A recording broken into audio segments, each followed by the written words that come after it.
In their attempts to spiceup manipulate the sport over the years, Formula One's powers that be have put forward some crazy solutions.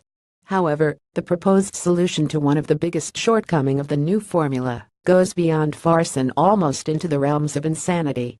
The sports commercial boss, Sean Bratches, has revealed that plans are underway for a microphone to be placed on cars' exhausts in order that the sound can be amplified.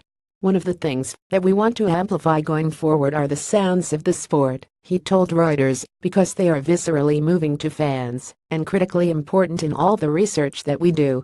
He then revealed that David Hill, a man with a stellar reputation in sports television and broadcast innovation, is working on the idea.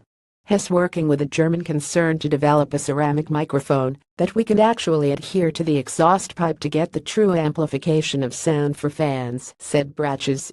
The sound of the new formula introduced in 2014 has grated from the outset and was one of the reasons former F1 Supremo Bernie Ecclestone was so against the new formula.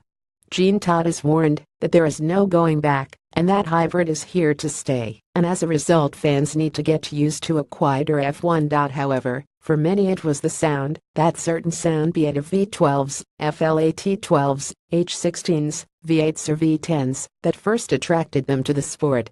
If Formula One has become that lost that it is seriously looking at placing microphones on exhaust pipes and amplifying the sounds, why not go a step further and fit each car with a sound card that can be used to recreate legendary engine sounds from the past?